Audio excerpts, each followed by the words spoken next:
say this evening. I'm just getting my feet into behind the lectern. I think that's an apt word to use this evening. But dearly beloved, we are gathered here this evening to witness a sermon. Boy, is it going to be some sermon. I just need to make sure that I have my hibiscus. I've just had a slice of ye old Battenberg. So I am ready, and I've got plenty in the tank. Those that know. Let me just do this. Get rid of that. Right. As per usual, we will start with the usual comments that have already started pouring in. I mean, I'm not quite sure why, but there's whole conversations going on. So we'll start with Marcia Tom. Oh, good evening, Marcia. Yeah, wrong. And good to see you back in the body of the Kirk. Am I in the front of? Sorry, I'm getting a little excited because Marcia's back in the body of the Kirk. Am I in the front pew tonight? Marcia, I think you may be. Nigel Green has said, good evening, congregation. Rector Allen of Battenberg and fellow wrong'uns. Sorry to start with a complaint, but I've noticed the dress code's slipping. Is that all? Nigel? Nigel says, a lady sat in front of me last week, wore a skirt so short, she nearly had another 2 cheeks to powder. Another wore shorts and ended up with a splinter in their arsenal. Didn't quite win the premiership, though. Marcia Toms, straight away, said, don't worry, Nigel. My outfit is marzipan with pink and yellow squares. Quite fragrant, too. Not femme fresh, is it, Marcia? Stuart, evening, Adrian, all the utter wrong'uns in the body of the Kirk this evening. Welcome, Stuart. Amalia Grassie's first in again. Yay! I totally forgot about the live. Again. So, glad I just clicked on YouTube whilst doom scrolling. Oh, Amalia.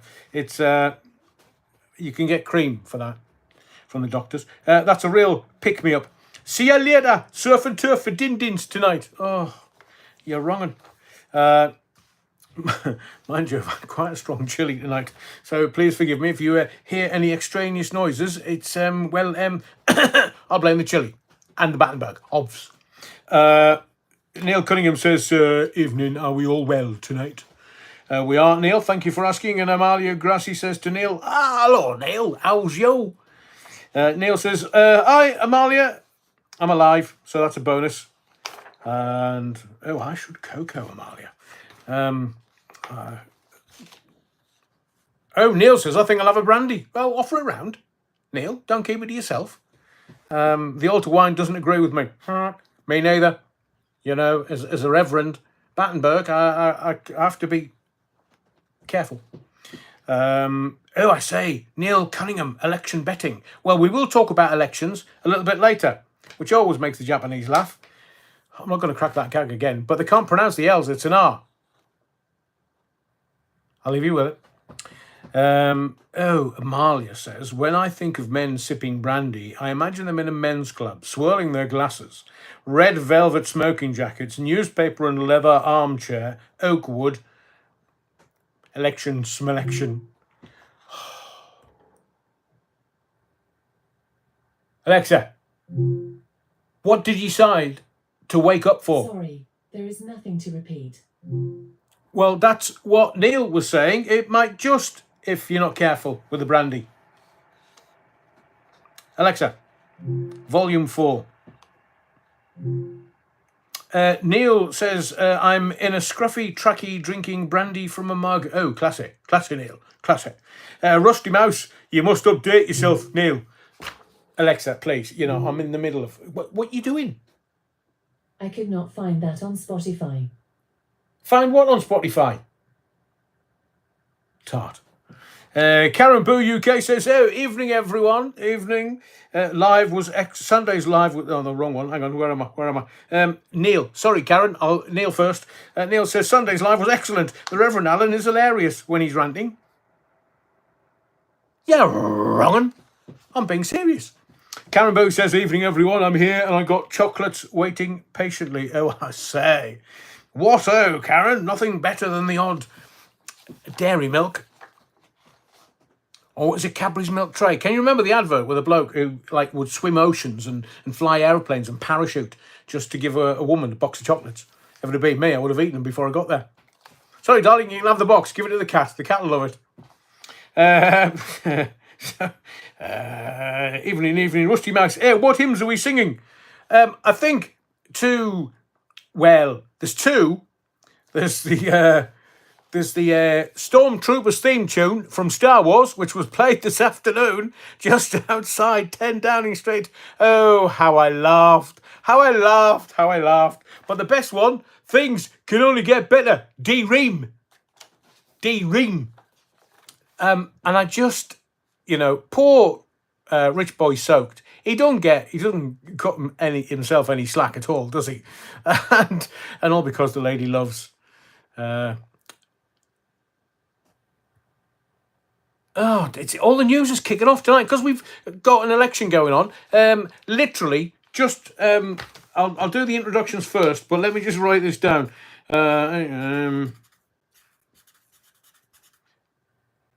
Honestly, they're not going to get those two out of Africa. I swear. But I've got news. I'll tell you. I'll tell you in a minute. Everyone's fine. What hymns are we singing? Well, we'll have the Stormtrooper theme tune from Star Wars, and we'll have Things Can Only Get Better. It's only right and proper. But as I say, poor Rich Boy. He couldn't catch a break anywhere, could he? I mean, he was Rich Boy Sunk, and then by the time he'd finished his speech, he was Rich Boy Soaked. Poor bloke, man. I mean, imagine being 4'6", cockeyed, and then people kind of go, is he really that small? From what I've heard from his wife, definitely. So he stands there, gets soaked, and then some genius from out of nowhere, obviously was driving a massive, big portable disco or something, and all you could hear was the refrain. Things could only get better, floating down Downing Street. Oh my word, I burst my incontinence pants. It was just fabulous. It's one of the highlights of the year. It was. I'm not joking. It just made me roll with laughter. I couldn't control myself. You know what I mean? And so Rich Boy, he's like, he didn't stop. He kept going in great showbiz tradition. Kept going. But all you could hear was things can only get better. Things, and I'm thinking, just let them drive down. I mean, just let them drive down and park up right outside 10 Downing Street and blast the media. And some of the media are going, oh, I say, no, that's just not acceptable. It's not cricket. Why should the oiks play loud music when the Prime Minister's making a speech? Because it's shite, man. Because it's just a joke. And what I am going to do for you this evening, I'm going to try and not bore you with politics. We're going to try and liven it up because it's a bit dull. It's the entertainment arm of the industrial military complex, and it's entertainment for ugly people. And now, because I know that a lot of people are very good looking in the body of the Kirk, those with Battenberg and those with brandy and those with altar wine and those with those little crisps. What's the point of them?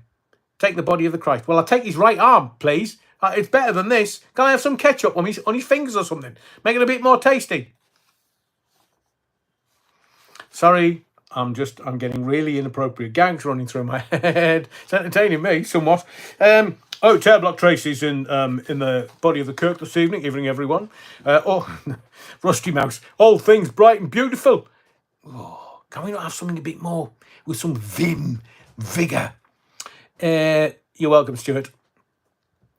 Oh, I say, Rich says, I do have a glass of God's own wine. What's that? Buckfast. Have you heard of Bucky? Have you heard of Buckfast? It's literally rocket fuel. I mean, it's a sliver. It's literally only a tiny little Buckfast is the drink of the gods because monks make it. So if the monks make it, then it must be God's own drink. So I do hope that Rusty Mouse is enjoying the hymns and a slight snifter. Rexan's in the body of the Kirk, everyone. Good evening, everyone. I hope we're all drier than wee Rishi and his podium. Wet's good, so I'm told.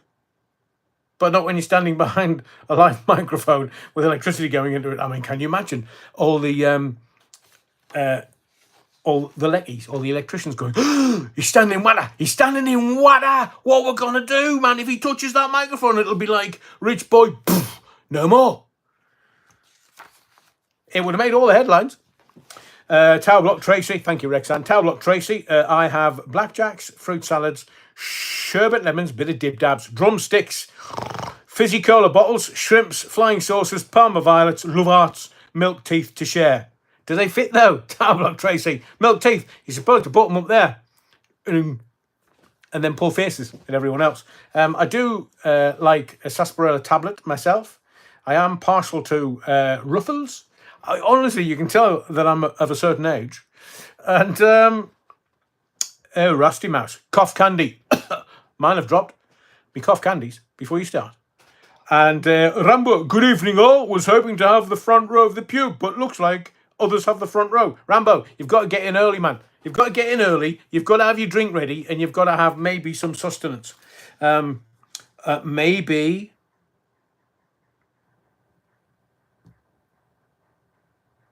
little hibiscus. Can you say that? That work. It says an utter wrong'un. It should be, yeah, utter wrong'un. Not sure I'm going to make the announcement this evening, but we have a plan for you to support the channel and get your own utter wrong'un mug. And if you can see the behind, because obviously, and I can do it for left-handers. I'm a right-hander. I mean, I could always lie on me left arm, pretend it's somebody else. But if you know, you know. Stop it. Honestly, I'm going to do this and it's going to go everywhere.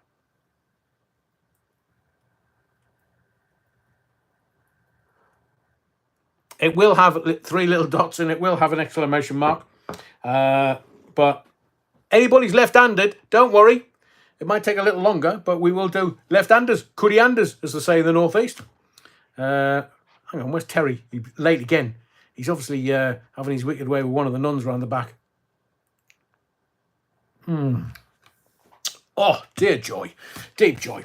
So where were we? Yeah, everybody's round to Tower Block Tracy's, or sit next to her in the pew. No rustling the papers while I'm making me sermon, Tower Block Tracy. I'll have the choir boys haul you out. By the scruff of your neck, both of you. Tom Murray, oh, evening all, hope's all well. Yeah, wrong'un. Tower Block Tracy, the Rusty Mouse. Well, if you wish to rock the hymns, you can get a tune out of my G-string. Are you going to have a bit of a pluck while we're, bit of a strum, Tower Block Tracy, while I'm doing my sermon? A couple up me on for stride and me stroke. Des Ashton. Des Ashton's in the body of the Kirk, everyone. Evening all. Is there room for a small one? Big things, small spaces, I'm told, Des. Tower Block Tracy. Neil Cunningham. Sorry, guys. Missed you. Welcome. Everybody's welcome in the body of the Kirk. Right. That'll do. Tower Block Tracy welcomes Des Ashton in the body of the Kirk. And seemingly, Tower Block Tracy can squeeze you round the back, Des. I wouldn't. I'd take friends with you, just in case.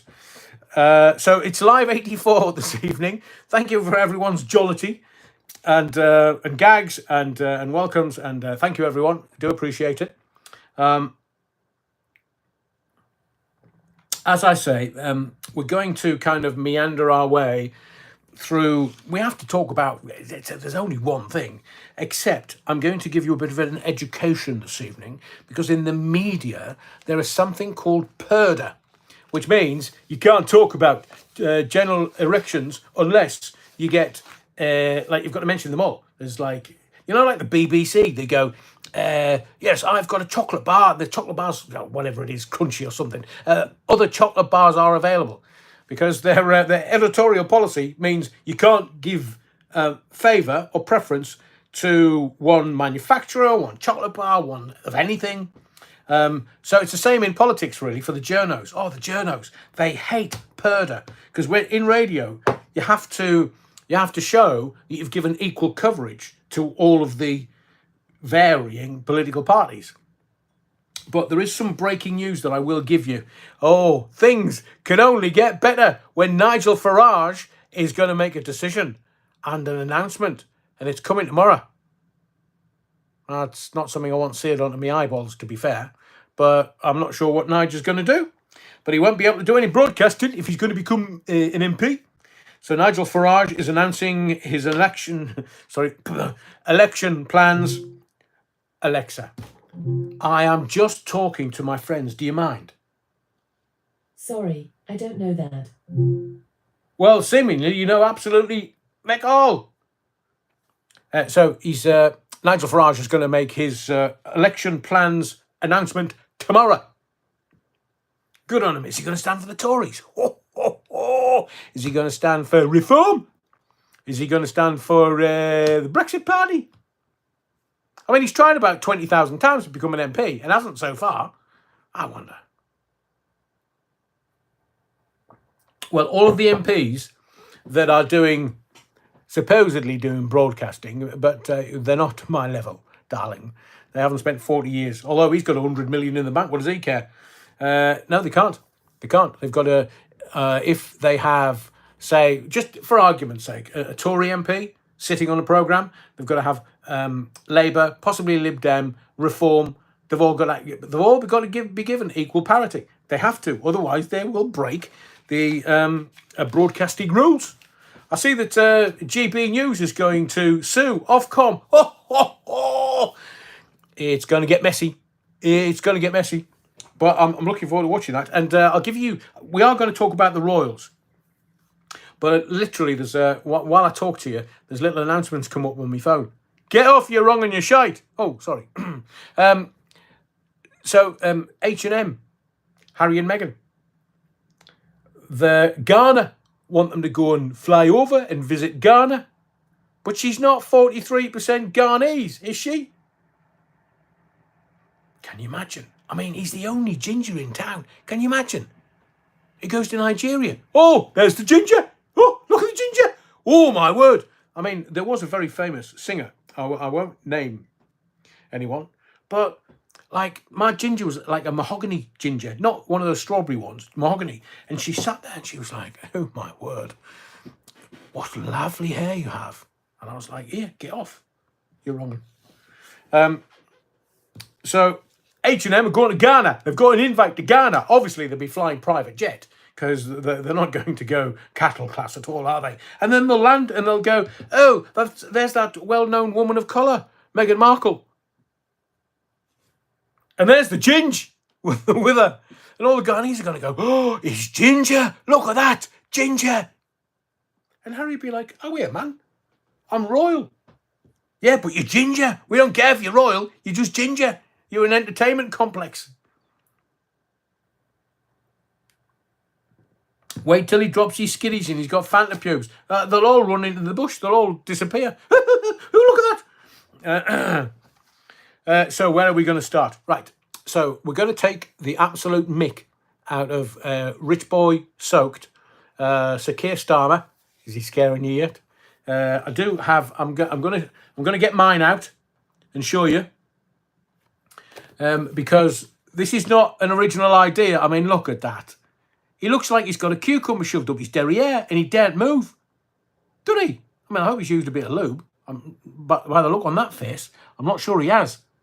But he's like, Sir Keir Starmer. What? I mean, what's he on? But so we're going to get into the load of them, all of them. Talk about it, but be absolutely irreverent reverent. Oh, I say, the irreverent reverent. 3 trillion quid national debt. Yep, right, sure. Fix the economy. That's the Tories. Well, he's not. They're not. I want to get into it, but let me have my manners. The irreverent reverend. Welcome to the body of the Kirk. The Kirk is a broad church with enough space for everyone. So stop hogging the pews. Make sure there's plenty of... I hope Andrew James has put out the hymn books. And the hymns are on the board. Things can only get better. Sung with a tone of reverence. please. And the altar wine is available by the glass. We don't necessarily let you have it by the bottle because that could get messy if you have it by the bottle. Especially with Tile Block Tracy. And refreshments in the form of slices of ye old Battenberg. You can have a whole cake if you want, but, you know, it's not our responsibility the day after. But a slice of Battenberg is available on request.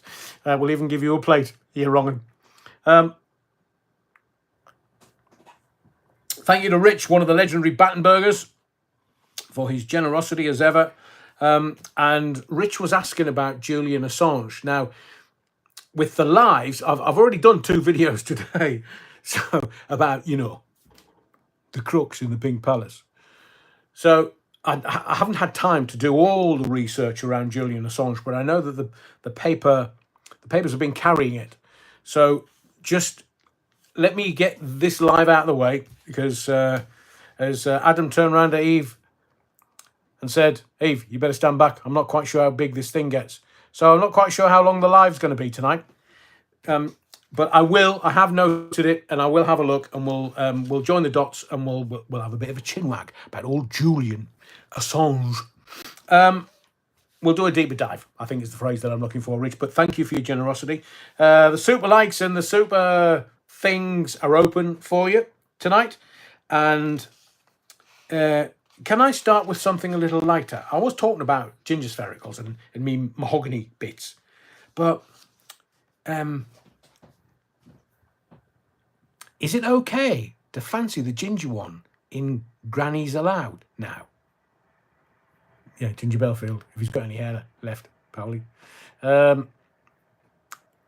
Is it right to fancy the ginger one in Granny's Allowed?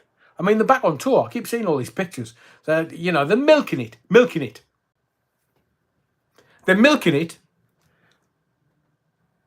Sorry, I couldn't resist it. I couldn't. Oh, honestly. If you didn't see it, you're going to have to rewind it. Oh, here we go. Nicky, man. Evening all. Sorry I'm late. I'll sit at the back. We'll wave at you, Nicky. Yeah, wrong. As I said, hymns are on the board. Things can only get better. We might sing it half a dozen times just for shits and giggles.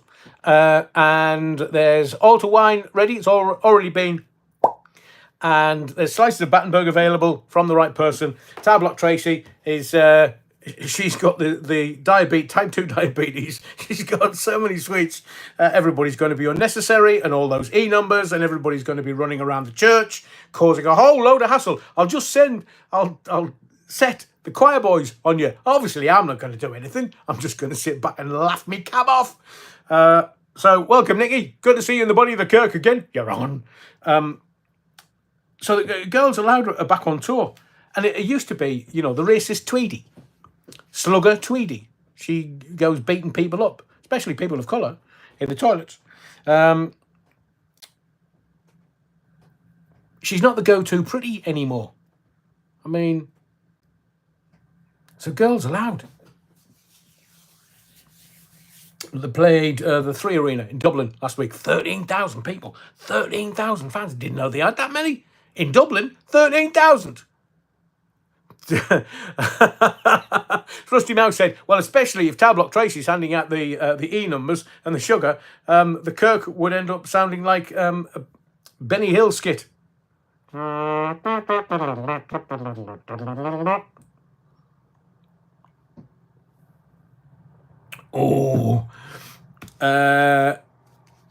It's not what do you call a cow with 5 tits. Lulu and take that. And the good news is, and it broke just before it came on air, that Tyson Fury has activated the rematch clause. Now, I'd heard that he got 80 million spackaroonies. 80 million. 80 million for dancing around like a girl and like flapping around for like, I don't know, 10, 12 rounds.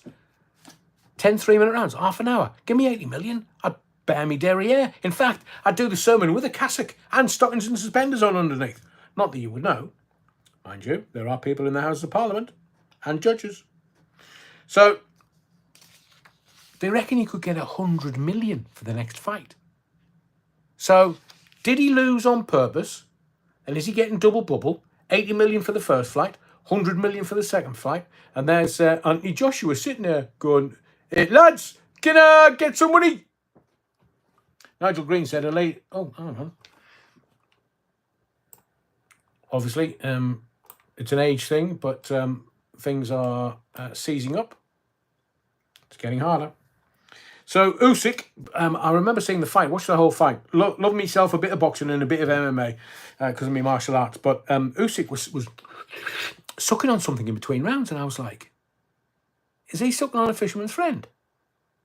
Is that like drugs and stuff? And are you allowed to do that?" But it genuinely looked like he was sucking on something between the rounds. I don't know whether his team had given it to him. Just suck on this, Usyk, you'll be fine. I've heard that before. Choir boys are not happy. Oh, ice in a cloth. It's better than down the back of your shorts. So, Tyson Fury, after taking a battering in the ring, he wants to do it again. Pervert. What else was I going to tell you? There was something else. Anyway, should we get into laughing at the politicians?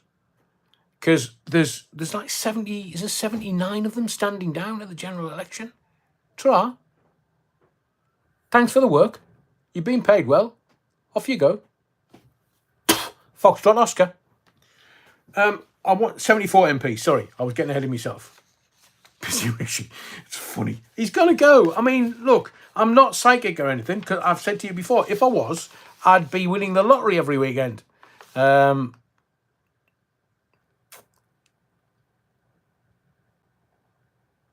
Des Ashton, let's have a rousing chorus of Morning Has Broken or upset a few politicians. I agree with you. What was Morning Has Broken, and it's quite a nice one actually, Des. And there was there's Somewhere Over the Rainbow, but that's kind of like a bit woke. No, we'll leave it. Things Can Only Get Better and Morning Has Broken. Which one though? The Simon and Garfunkel version. Ooh, now you're talking music now. Fury is whacked with a tax bill for 43 million. How much has he been how much has Tyson Fury been earning? And secondly, can you remember, because I was going through some of my kind of past lives and my paperwork with some notes on. Do you know how much Rich Boy, according to the Daily Mirror a couple of days ago, made while he's been Prime Minister? 120 million. Do you know how much tax he's paid in that year, in the last financial year? 500 grand. So I want to know how he's paid minuscule amounts. Hang on, what's 10% is 12 million. Core, less than 1%. So how comes he's paying less than 1% tax and Tyson Fury's paying 43 million? Yeah, he's gone back to Lancaster, man. He should have stayed out and had a holiday with the kids. Richer than the king. Yep. Well, the well-hung lesbian, he's billionaire status. Well, he's more than billionaire status. I keep saying this. Some of the crown jewels, some of the stuff that the royal family don't own much. Yes, they do. They say, the state owns the artwork. You try getting the stuff off the royal family and saying, well, it's the state's, and I'm a taxpayer, so I want that. I want that Da Vinci hanging in my toilet. Thanks very much. You know the one where he draws the helicopter? Yeah, I'll take that one, and I'll take one of the human skull, and I'll take some of his pencil drawings, and I'll stick them up in my bog, and I might come back for more. Have you got any Klimt? Or is it all bollocks? You see, I'll set him up, you knock him down. But what was I saying? The £500,000 in tax. They're all corrupt. I mean, if that's the system, then please let us know what the system is. I mean, obviously, I'd pay less than 50p. Jackie. Is that Jackie Glasgow? AA is doing Assange tonight. No, I'm not tonight. Look, I've got all the daily papers, and I'm sure Assange is in there somewhere, but I can't speed read and think and speak at the same time. That's multitasking, and you know men can't multitask.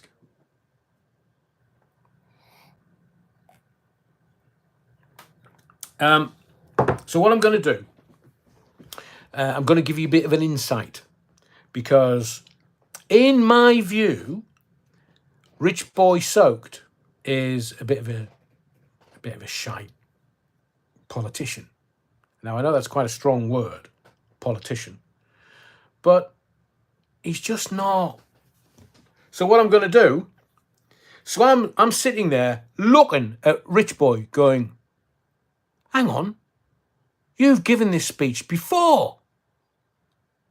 GB Patriot, evening you tart, evening you wrongin'. Just for your insight, the stats do tell me that most people don't get their feet under the table for 20 minutes and then stay for 90 plus. So I'm watching Rich Boy Soaked and thinking, what? This is the same speech he gave when he stood outside of 10 Downing Street. It was dry at that point.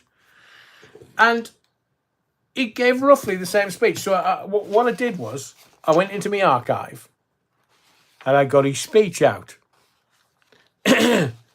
I'll paraphrase some of it and see whether you think that it's today's speech or the first speech that he gave. Good morning. Kind of a giveaway, really. It was afternoon when he got... In fact, did God do to Rich Boy Soaked what we've wanted to do for 14 months? Pee all over him. And the Tory party. So, Prime Minister Rich Boy Soaked, this is his speech on the steps of 10 Downing Street. I mean, bless him. I'm surprised he can crawl up those. There's only 3 of them, is there? 1, 2, 3. And, I mean, at 4'6", you might need step ladders.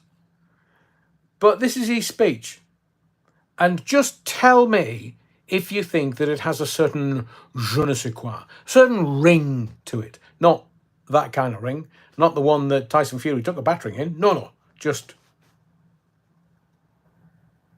the ring. Good morning. I've just been to Buckingham Palace and accepted His Majesty the King's invitation to form a government in his name. Charles! It's only right to explain why I'm standing here as your new Prime Minister. Because, A, nobody wanted you. It was only the parliamentarians that wanted you, because obviously they're all crooked. So, you got in by default. Nobody voted for you. Didn't have a mandate. Right now, our country is facing a profound economic crisis. Hang on, he said that this afternoon. And then he says, the aftermath of COVID still lingers. It's him that I can smell. That suit. Oh, can you imagine? He's worn that suit so many times. He'd be smelling like wet dog or wet growler, whichever one you want. Putin's war in Ukraine has destabilized energy markets and supply chains the world over. No shit, Sherlock. And we're another year down the line and nothing's changed.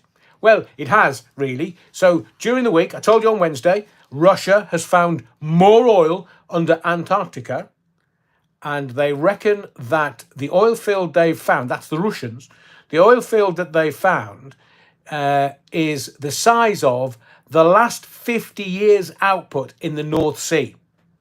So it's a few billion barrels of oil. And you need to understand that Russia is going to keep appearing tonight, because seemingly we're at war with them. They just haven't told us yet. I want to pay tribute to my predecessor, Liz Truss, who tanked the economy. Her and Kwasi Kwarteng. Now, you know what shorting is, don't you? Where you bet on something going down. Unlike some of my ex-girlfriends. So if it goes down, then you win double bubble. And, hang on a second. The lawyers are just saying, what's that, Adrian? Be cautious. Right. Okay. Seemingly there was a politician that shorted the pound who was in a position of great power and might have made a few bob. So Liz Truss and wears a day collar. Do not, under any circumstances, Google day collar. Just don't. Not suitable for work. It's not suitable for family eyes. It's not suitable for anybody's. But she wears a day collar. That's all I can say. BDSM. What? Who said that? Was that somebody at the back of the Kirk being funny? She was not wrong to want to improve growth in this country. It is a noble aim. What kind of growth is she talking about? And I admired her relentlessness to create change. This is Rich Boy. 4'6", Rich Boy. He's like one of those spitting image puppets, I swear. But some mistakes were made. Yeah, blah, blah, blah, blah, blah, blah, blah, blah. But if you saw me during COVID, no, we couldn't, because you couldn't rise above the desk. He's only 4'6". Take away the 4 foot. Let's talk about the 6 inches. So I will place economic stability and confidence at the heart of this government's agenda. I mean, he's married with kids. So somebody thinks this man's got personality. This will mean difficult decisions to come. What do you mean? Like taking 120 million and only paying £500,000 tax on it? Wish we could get that gig. Do you prefer looking at pearl necklaces, Adrian, from Nigel Green? Depends from which angle, Nigel. But you saw me during COVID. No, we didn't, man. You were standing underneath the desk, doing everything I could to protect people and businesses with schemes like furlough. And what about eat out to stay out, or eat out to help out? Because that was a bit dodge, wasn't it? Eat out to help out. I'll have a look at the figures tomorrow and the next video, I promise you. Anyway, let's cut to the chase, man. He's never been elected by the Tory party membership. He hasn't. He's been elected by the parliamentarians who couldn't lie straight in bed, that lot. During COVID, Sunak was in California setting up his AI company. I know, Tablock Tracy, I know. Just splashed out on one for my wife, Nigel. What, pearl necklace? Expensive, especially if they catch you out. So, Rich Boy, Californian Rich Boy, and Richmond, for the Rich Boy, is nowhere near California, let me tell you.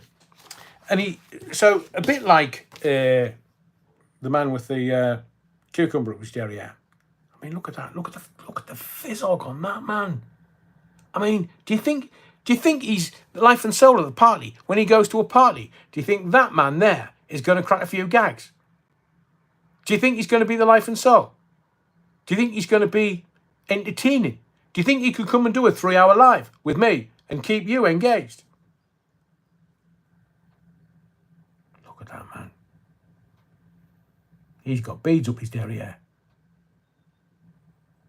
It's not right, though. It's just not right. Anyway, we'll talk about that in a second. So, a Rich Boy did exactly the same thing on the front steps of 10 Downing Street. He said, and I'm quoting, and I know, I'll always be grateful to Boris Johnson.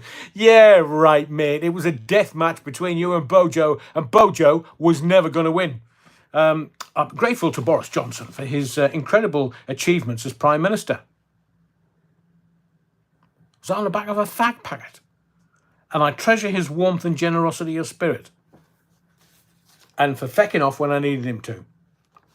And I know he would agree that the mandate my party earned in 2019, not Rich Boy, Bojo when he was Prime Minister or leader of the Tory party, is not the sole property of any one individual. Oh, so you're going to nick it off him, are you? Brilliant. Thief. It is a mandate that belongs and unites all of us. And here's where it gets really interesting. I will deliver on its promise, and that is the mandate, which was the Tory party manifesto. 1, a stronger NHS. It's worse. 12 months down the line. A stronger NHS, failed. Better schools, failed. Safer streets, oh, mere carnage in London. I mean, there's a stabbing a day there, and the XL bullies. There's been another woman killed by an XL bully. And these people are like, not paying the blindest bit of attention or notice. They don't care. Terry Wookfit's in the body of the Kirk. Welcome, Terry. Control of our borders. We're going to stop the boats. No, honest, we're going to stop the boats. We are going to stop the boats. And every politician of a Tory or a blue hue is going to stop the boats. And they didn't. And they haven't. Protecting our environment. I think, well, now that Klaus Schwab has stepped aside, he's not stepped down, he's stepped aside. You don't think these people are going to give up power, do you? He still wants us to eat crickets while he's eating steak. Been at Davos a few times. I love it. I love it at Davos. They don't let me in for the week when they're, all the hoi polloi are there. No. And supporting our armed forces. And as I said in the video earlier, support our armed forces. Well, give them a bloody aeroplane that we can use, or a boat that we can use in the D-Day commemorations with France. I mean, France weren't very good on D-Day. They weren't. And it's only because of us and the Yanks that France is still France. Because Hitler made it all the way to the Eiffel Tower. French. You know what the French resistance was, don't you? When women just said, no. That's about as much resistance you'll get from anybody that's French.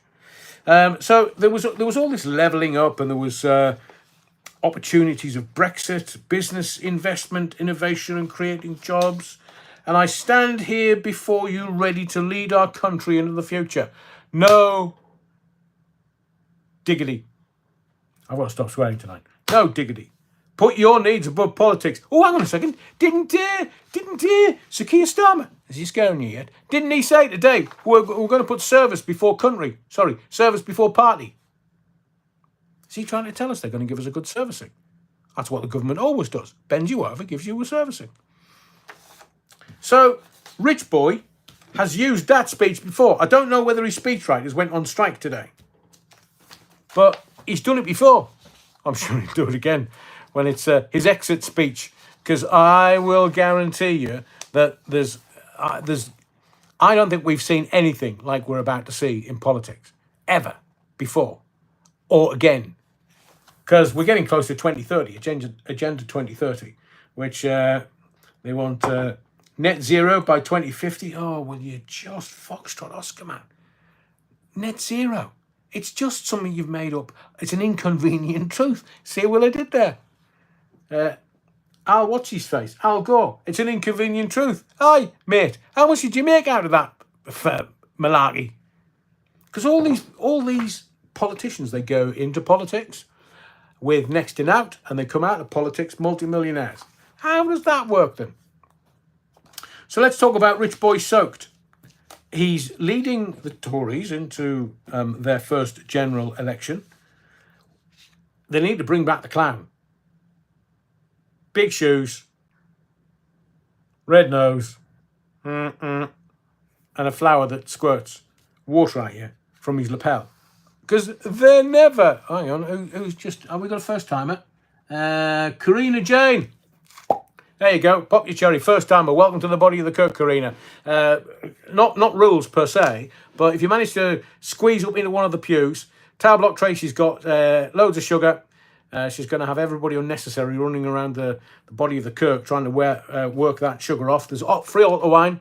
We're generous like that. And if you are very lucky and someone shows you, you can have a slice of Battenberg. Just don't ask what the Battenberg's for. Okay, you can. But just don't. It has to be mentioned in hushed tones. What do you mean, Tabloid Tracy? This is harassment. Have you not given out any of your sweets?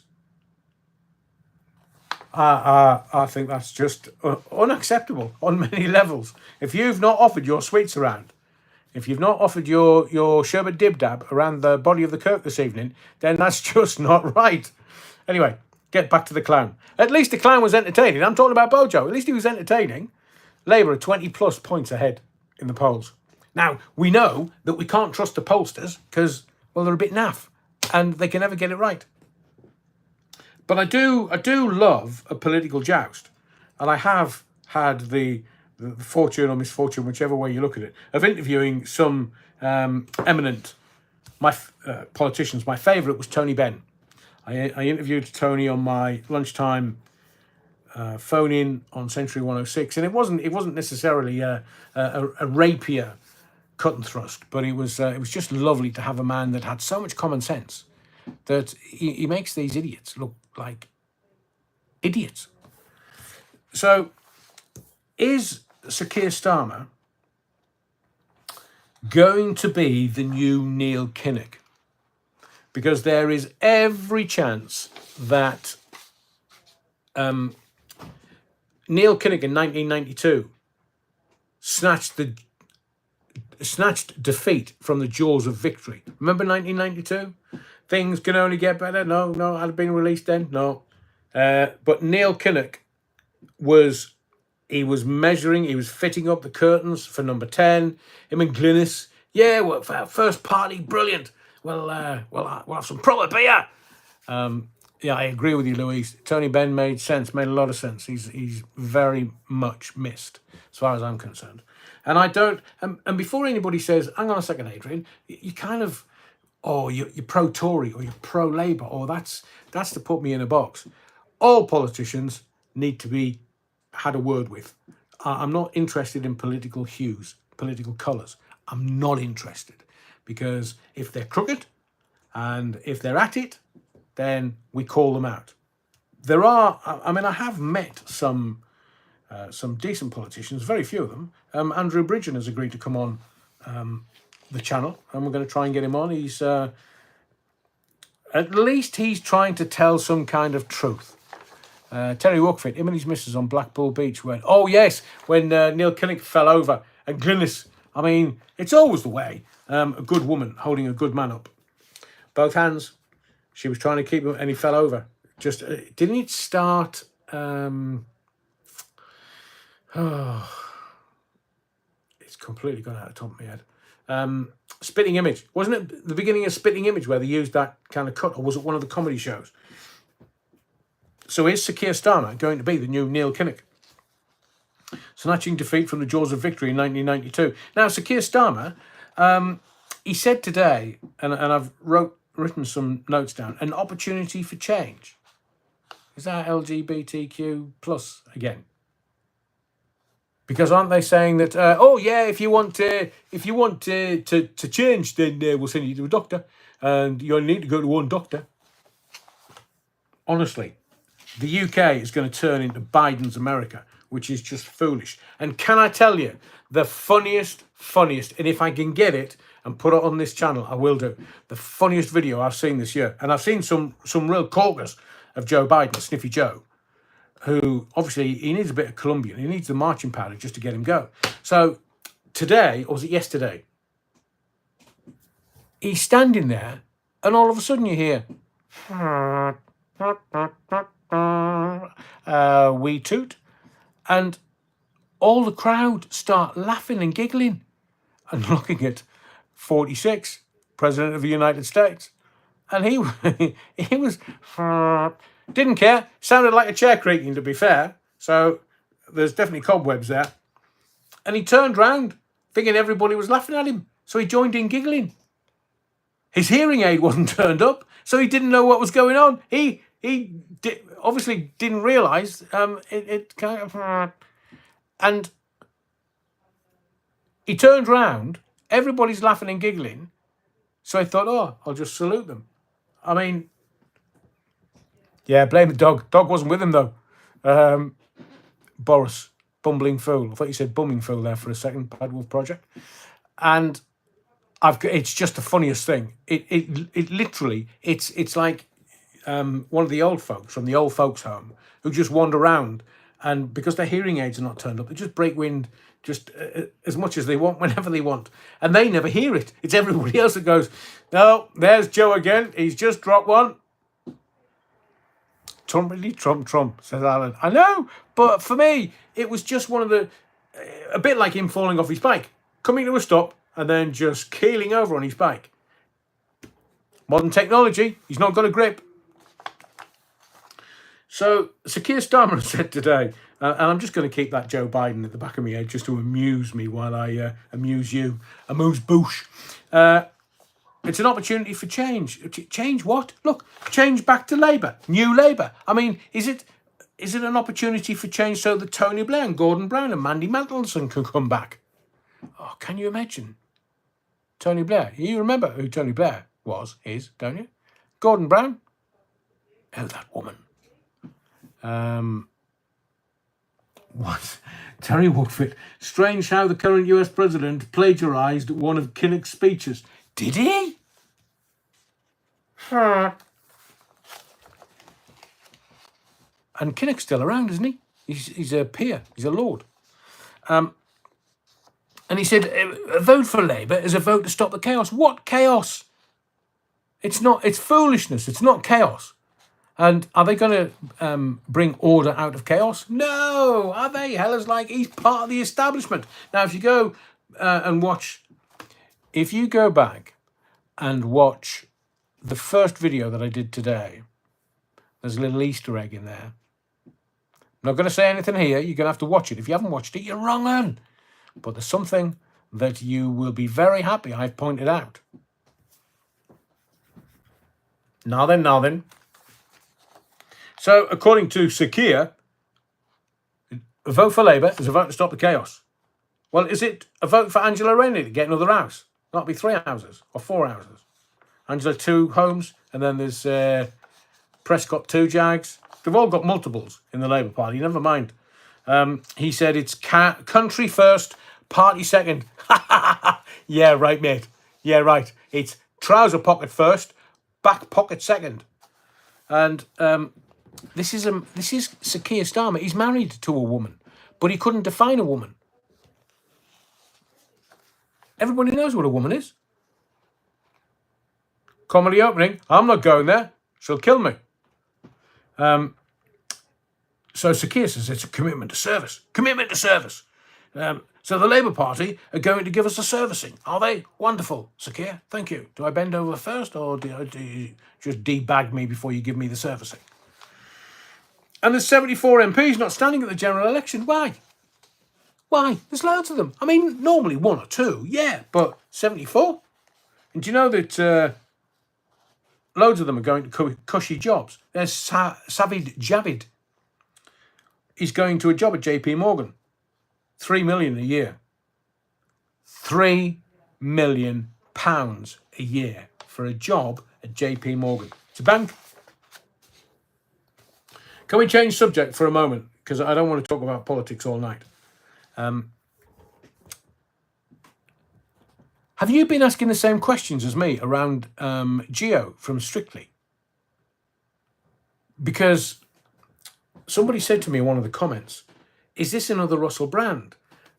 Well, we know that Amanda Abingdon sort of said, I'm not going to do it anymore. I've had enough of Strictly. I'm not going to do it anymore. I'm dropping out. And everybody went, ooh. And then the word comes out that there was a bit of tension between Amanda and Geo there in their partnership. And then the newspapers are reporting it. The newspapers, they're trying to say something, but they're not being clear in what they're alleging or what they're saying. And every day there's kind of new reportage that doesn't really say anything. And it was a bit like, and I've been looking through my notes today around the Russell Brand case. And there was all this, now, Stuart, I'm not sure it's a Strictly curse. I just think it's let me explain about Russell Brand, and then we'll get back to Geo and Strictly. So Russell Brand, there was all these allegations, left, right, and centre. All these women, all these allegations, and it came to naught. I think he was possibly interviewed by police, by the Met, but nothing came of it. And is this going to be the same for Geo and the BBC? Now, on the one hand, the cynical old tart in me works out that, well, we're just a couple of months away from the new celebs going on to Strictly. So is this just another great way of, over the summer, getting people to concentrate on Strictly? Or has something happened? Has the BBC buried it? A bit like what they've done with other people in their employ. But it just, I don't know about you, it just feels a bit odd. A bit odd. I can't, at the moment, it will click. It always does. It will click eventually. But I can't work out what this is about because it feels a bit odd. Are we going for another Russell Brand witch hunt and nothing will come of it? Or is it just to upset the snowflakes? Because it's not a criminal matter unless somebody is arrested and charged. They can be interviewed under caution, but it's at the point of being charged that it becomes criminal. So I'm going to, on your behalf, I am going to keep an eye on it, but I can't at the moment. I just let things be, and whatever is meant will happen. And Amalia Grassi, they're accusing him of being a bully.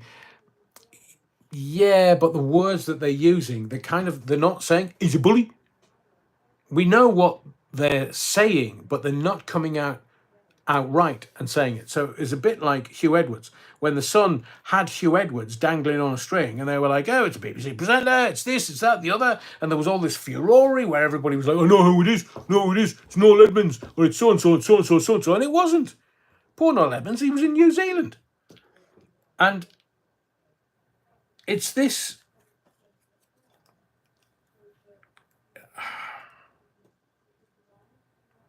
It feels odd.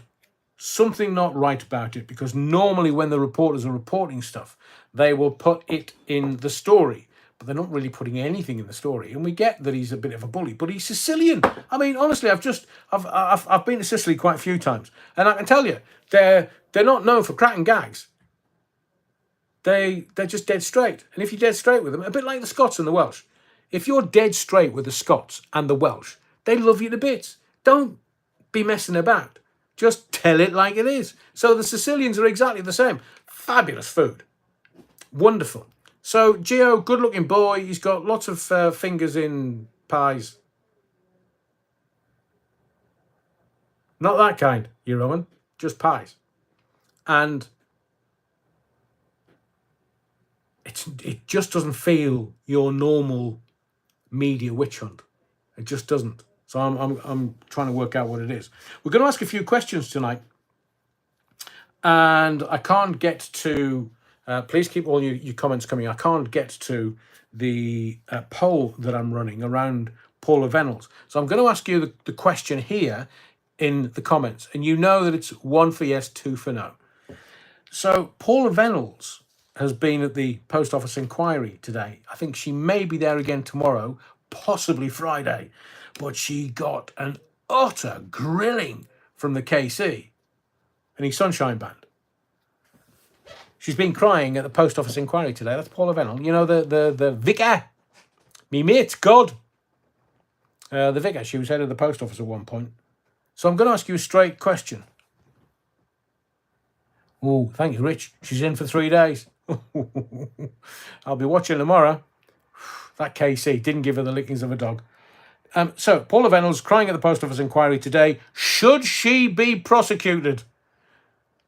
Yes or no? Should Paula Venables, in your view, be prosecuted? 1 for yes, 2 for no. Should Paula Venables, crying at the post office inquiry today, should she be prosecuted? In your view, yes or no? There's a fair few ones coming through. Kaz987, Tablock, Tracy, Millie, are you a first timer? GB Patriot and Catwoman Jones. Cool, blimey. Looks like she's going, Dan! Keep your votes coming. I don't think anybody said no. Jackie Glasgow, a massive 1. Rusty Mouse 1. MZK.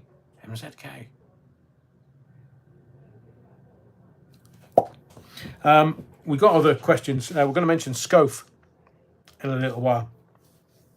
But Paula Venables is back tomorrow. She's going to take another grilling from the KC. But I haven't, as I say, I read the newspapers every day, all of them, all the way through, not just the cartoons. And I don't think nobody's reported that any compensation has been paid to those that were involved in the post office scandal. Don't know. So you borrow me now.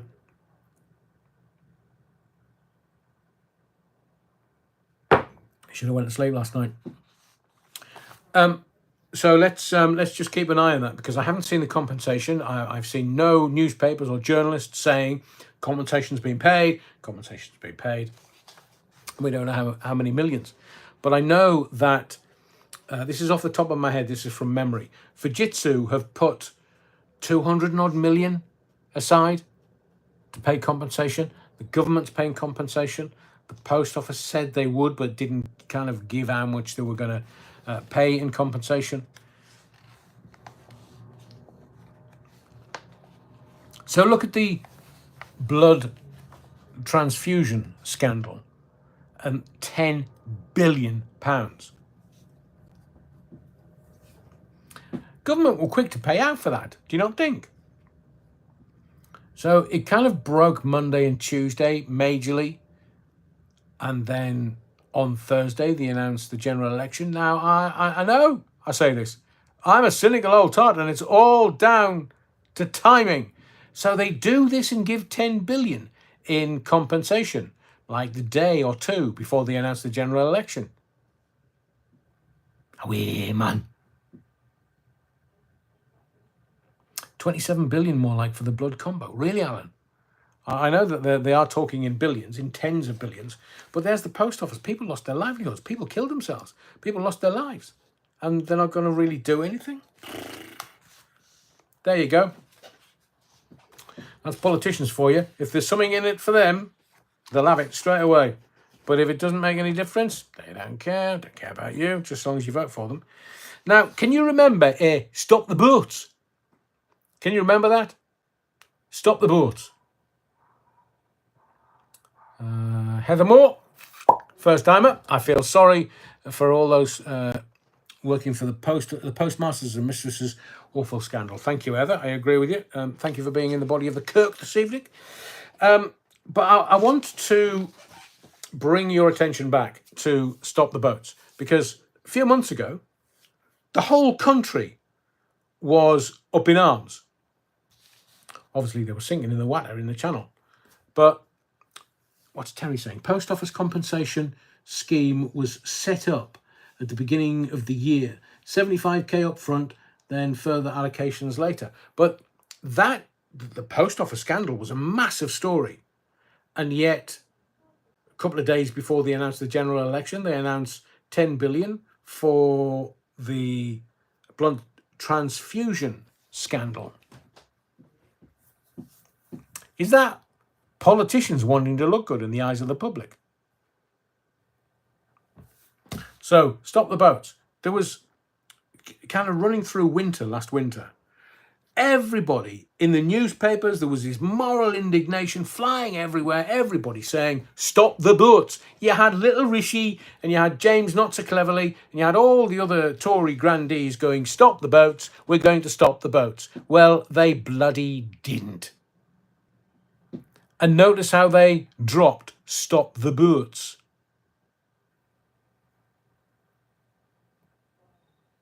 Who's that? Marge Reid. Evening, you're wrong. See if there's any cushions and a space in a pew for you. I think all the altar wine's gone, as has the Battenberg. Greedy yikes. You only give so much out, otherwise give them an inch. They'll become all unnecessary. So the Stop the Boats, they didn't. And then they started massaging their figures. Now, I quote this often. When the illegal immigrants were coming into this country in the back end of the 90s, and Tony Blair, things can only get better, Tony Blair, as far as his bank balance is concerned, that is very true. Do you know he took money from the Bill and Melinda Gates Foundation? And Melinda Gates has kind of legged it from the foundation over what young William was doing on Epstein Island or on the Lolita Express. She weren't happy. So she's trousered, what, about 18, 19 billion? Anyway, you're making me digress. Thank you, Marge. Couldn't have you in the body of the Kirk. Just watch out for the Battenberg. They didn't stop the boats. I mean, there was the French are now saying we're going to have D-Day celebrations and we're not going to fly the Union flag. Shame you didn't say that in the 1940s, you wrong uns. Can you imagine the French? I nearly got into a fight with a Frenchman once in a pub in Teddington because he took an awful liberty with the girl that I was seeing at the time. And France were playing England at Twickenham. We went to the pub, had a few swallies, and he just literally grabbed my young lady and started kissing the face off her. And everybody in the pub went, as I turned around and went, "What the actual are you up to?" Yeah. And then all the expletives came out, and then there was a bit of a roll around, and he understood English completely. You don't go to another country and start smacking the face off somebody else's woman. No. But they've got no backbone, the French.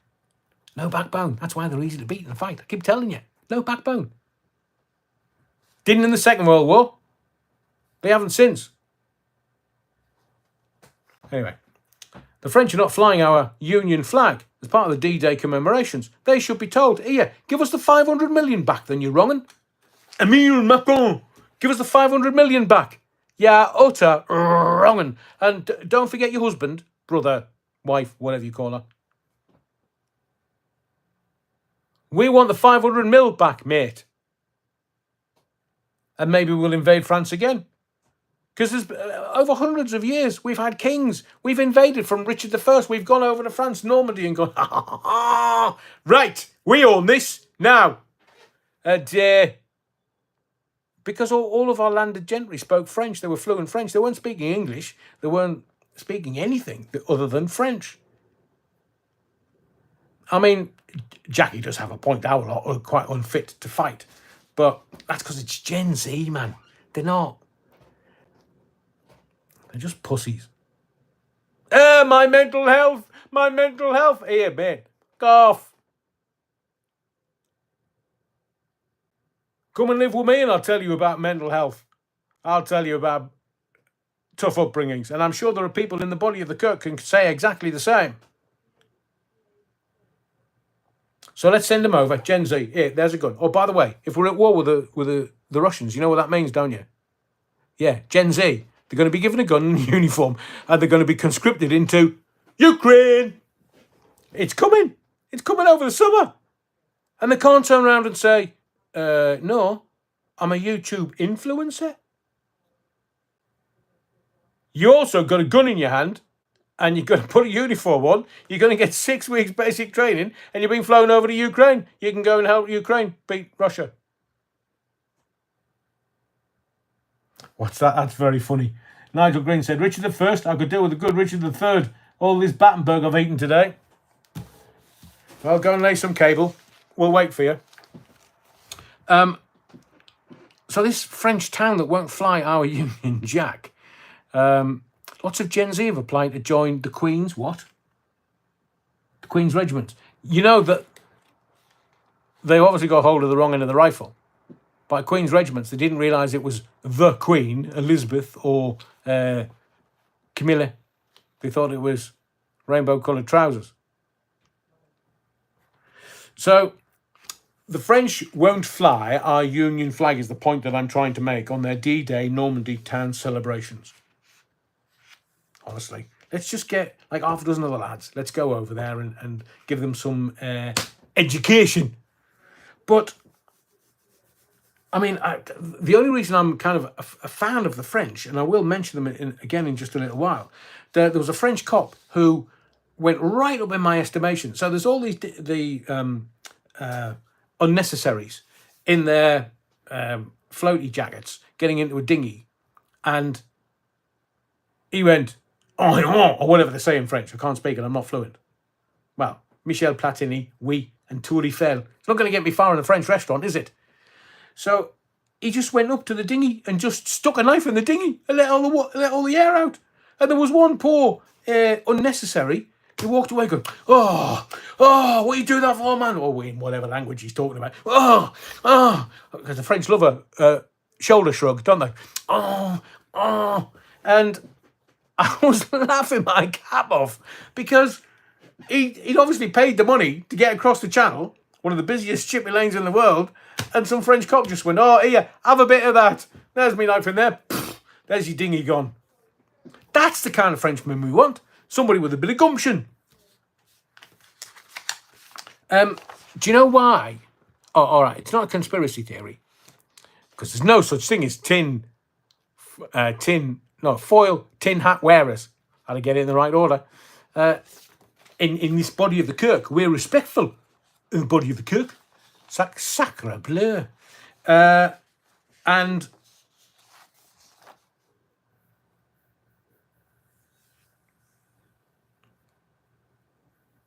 I can't. Adrian, you can't. Maybe one day, if I do kind of like Theatre of the Mind or Adrian Allen late night, I will do some proper stuff. I was about to tell you a story, which I can't for certain sensibilities, but it involved the French lingerie model and me. That's all I'm going to tell you. But do you know why I think they've chosen July 4th? Because July 4th, it's kind of halfway through the Euros. So if our lads are going to be, well, in the Euros and doing very well in the Euros, it's going to have a groundswell of joie de vivre. See what I did there? Joie de vivre and stuff. And it might give them a bit of a lift. I mean, if they were making shirts, that would give them shirt. Keep up with me. So, I mean, I'm presuming that the French are very good shirt manufacturers, but if they're wanting a lift halfway through the Euros in France, 14th of June to the 14th of July, that would make the French shirt lifters. So the quarter-final is on the 5th of July. So that would mean that if, we, Angleterre, were going into the quarterfinals, and the night before we were voting for Inglaterra, then it might give the Tories a bit of a lift. I'm telling you, they'll pull every stunt, every single stunt they can. So I reckon they've made the election for the 4th of July because it's the night before the first quarterfinal in the Euros 2024. It would not surprise me. Can I... let's do another question. And this one's quite serious because you and I have watched PR and marketing of a very, very high level over the last 18 months. Around Philip Schofield and Holly What's-Her-Face. Boobies. So, and I need to stop saying that. Philip Schofield disappeared. Unwise but not illegal. I've got all of the newspapers with all of the reportage. And you look, Rich, one. It's one for yes and two for no, Rich. And I was reading it the other day, and so the way that the newspapers reported this and covered this was just, well, the sun was definitely on young Scoff's side, that's for sure. But there's this, and I can't do it here because it's alive, but there's a meme gone around today from Metro, you know, the newspaper? It's called Metro Opinions.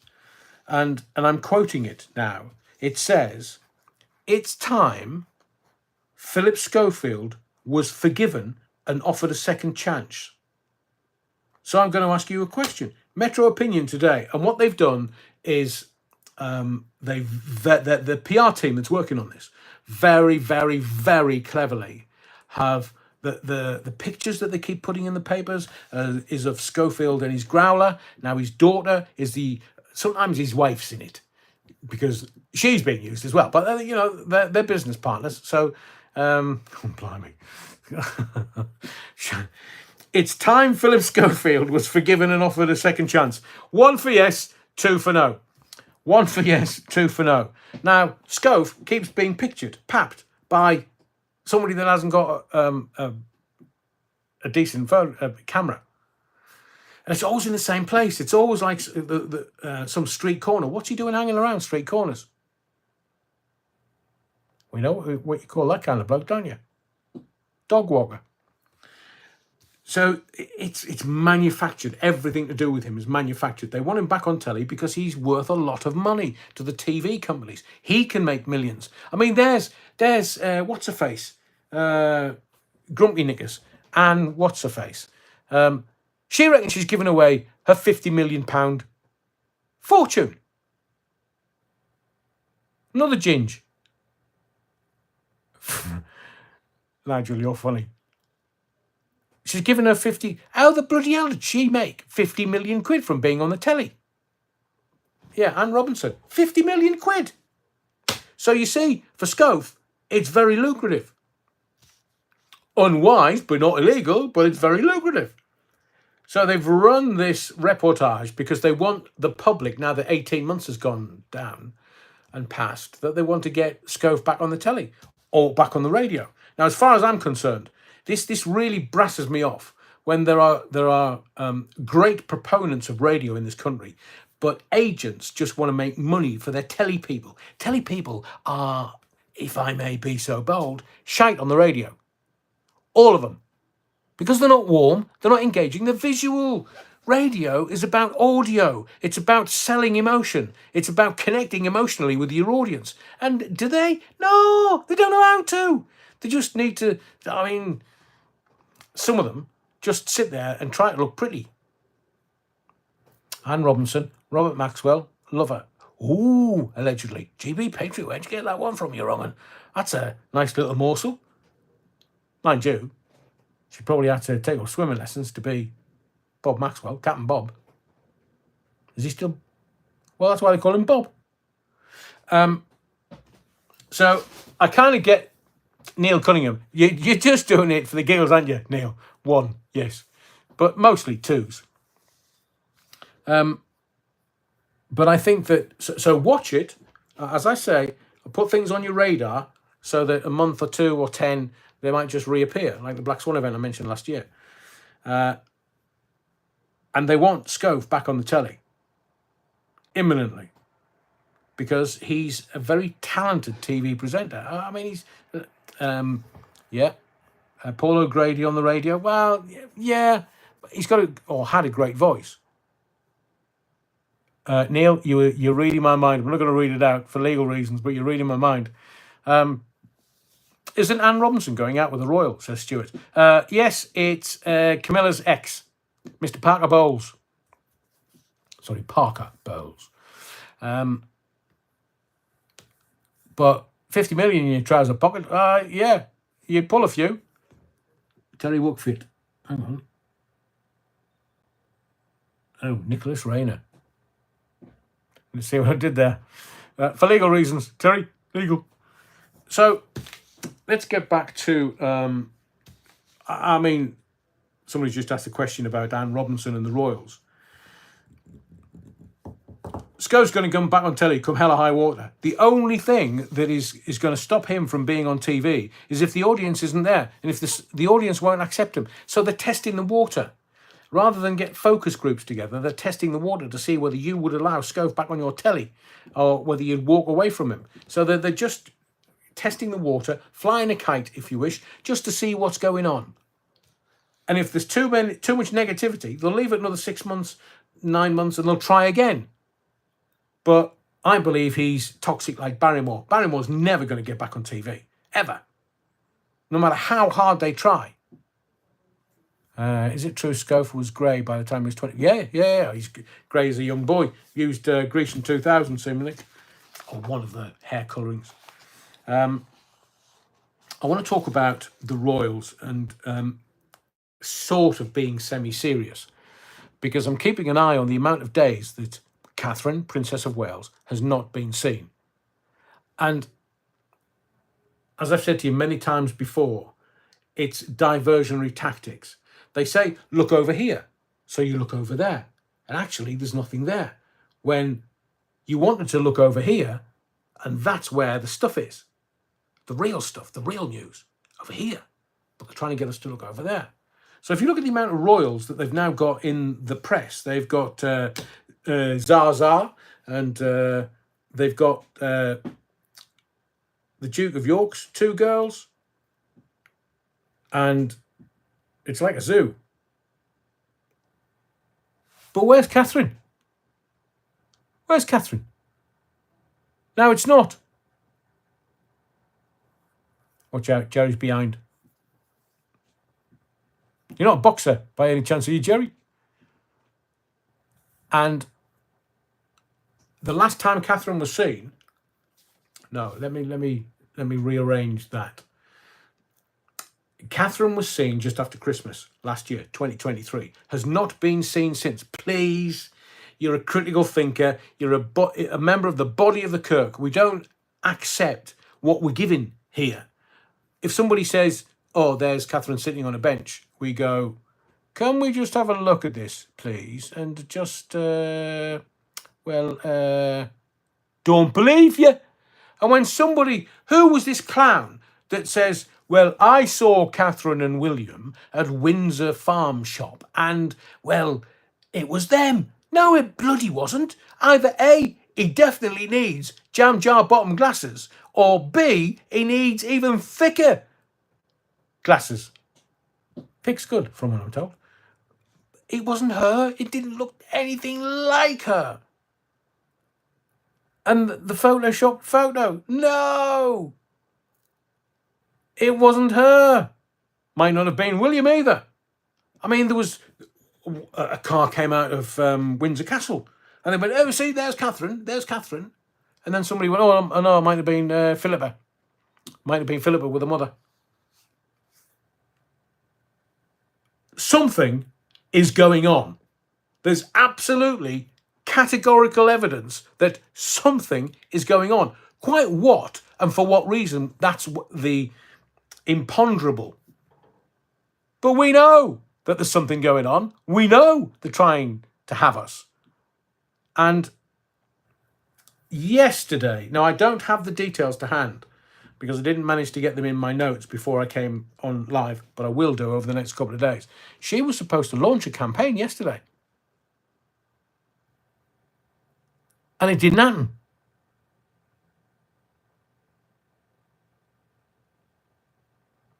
The silence is deafening. Who said that? Nikki. Thank you, Nikki. I don't think it's where is she. I think it's what's happened to her. Now, GB Patriot did say that could be divorcing William, according to my sources, citing his unreasonable behaviour, roses and all. I catch your drift.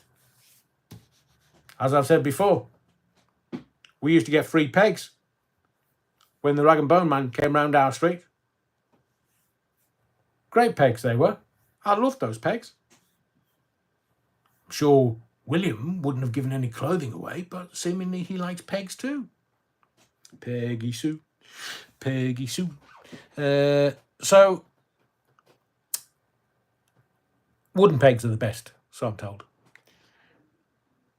We don't know what's happened to her. And I think that's the consternation. I think people are just looking at the whole situation and just thinking, no, we can see through the BS. We just want to, and she's the most liked royal, loads of polls. So what are they going to do? So I'm going to fly a kite. So imagine she's getting a divorce.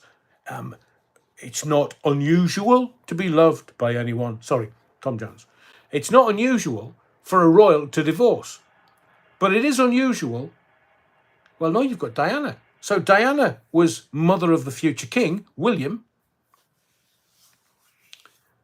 She divorced the Prince of Wales, future king of England. So it's not unusual. Anne divorced first husband. Andrew divorced. Edward's pretty steady Eddie. He's the only one, really. All the rest have all divorced, haven't they? I'm just trying to think. Anne, Andrew, Charles, Edward. But where are the kids? Has she legged it going, here, Billy, up yours, mate. I've found out that you take clothes to the Rag and Bone Man.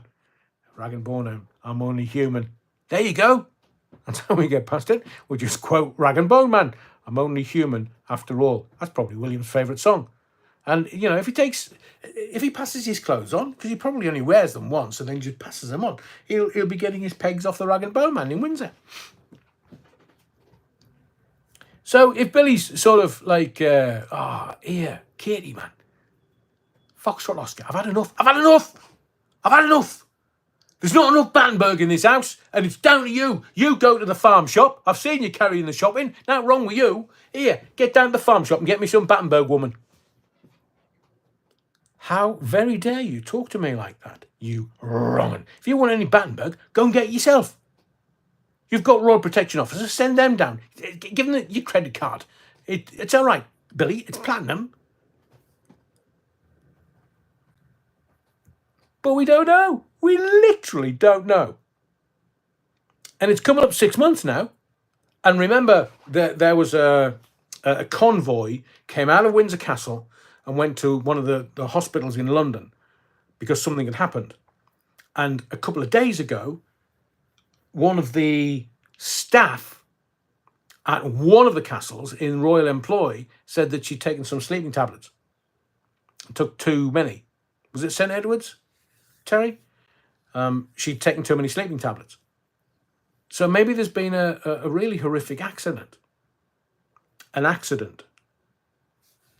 But why would they leave it 6 months? Now, we're going into summer, and we know that Royal Week in Scotland is sort of the beginning of their summer holidays, and they don't come back till September. So if they're, and that's in July. So Catherine always goes to Wimbledon. Catherine loves her tennis. Catherine, Princess of Wales, always visits Wimbledon every year. But if you look at the newspapers, all of the editors have been pulled into a meeting, I swear. And they've said, right, so the palace will have said KP or Buckingham Palace. They did this when Ginger Sphericals went out to Afghanistan.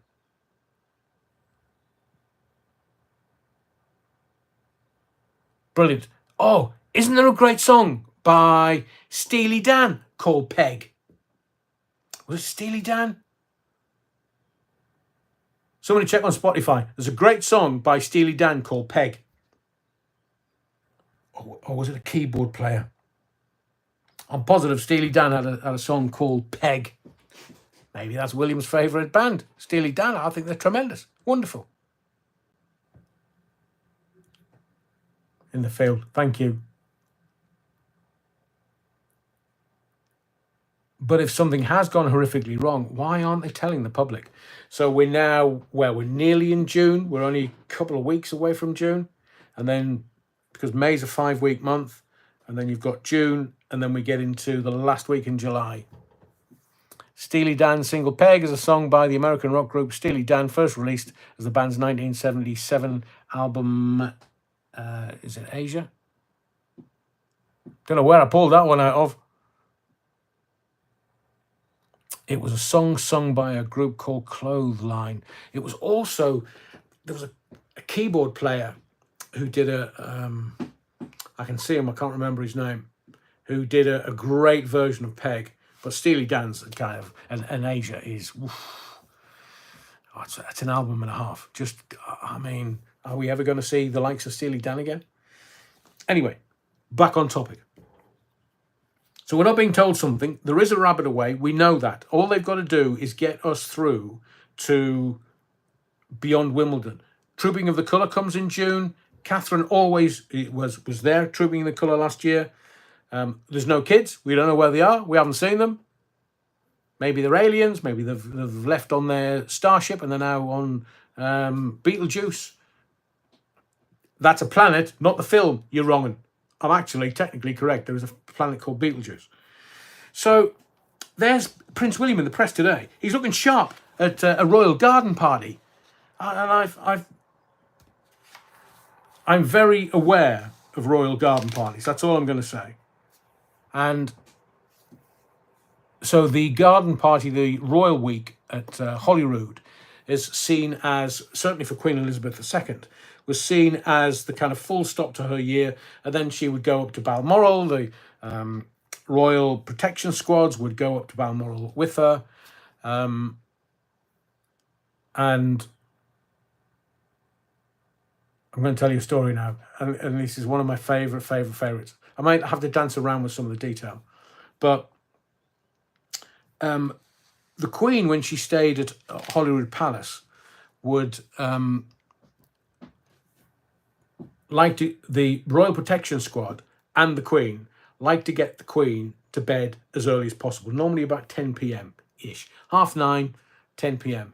And the Royal Protection Squad would want the monarch to go to bed, because once she went to bed, that was their day finished. So they could either, go for a couple of beers or get an early night, and then they were back up the next morning. And so the earlier the monarch went to bed, the better for the Royal Protection Squad. And they were at Holyrood Palace. And what would happen, the Queen Elizabeth II, always loved being piped to bed. So at the end of her day, there would be a lone piper or bugler. They would pipe and bugle the Queen, and it was a real honour for the regiment. They would pipe her to bed, and she would go to bed. But there was these couple of nights where a regiment had just come back from Afghanistan, and they were based at Holyrood, just up at the castle, up the Royal Mile. And the first night, so they're told this is for the honour of the regiment. The piper and the regimental bugler went, and they were stood in the courtyard at Holyrood. And this little figure comes across the window and then stands at the window. So the piper gets his pipes going, and the bugler is supposed to... But the bugler, having not bugled for the Queen before, saw this little figure come across. And he just went... Couldn't play a note. The Queen's standing there. So, for the honour of the regiment, the piper gets going really quickly, gets a... and tries to get the monarch to bed. And the piper turns to the bugler and went, "What the bloody hell was that?" He was like, "It was the Queen. It was the Queen. Don't have a go at me. It was the Queen. I just didn't." So anyway, to get him back up to the barracks. Turn up the next night for exactly the same. They're having to pipe the Queen and bugle the Queen, and the bugler's got a black eye. So, again, 10 o'clock, this little figure comes to the window. The piper is looking at the bugler going, "You bloody dare! You bloody dare! This is for the regiment!" So the piper starts going. And the bugler just goes...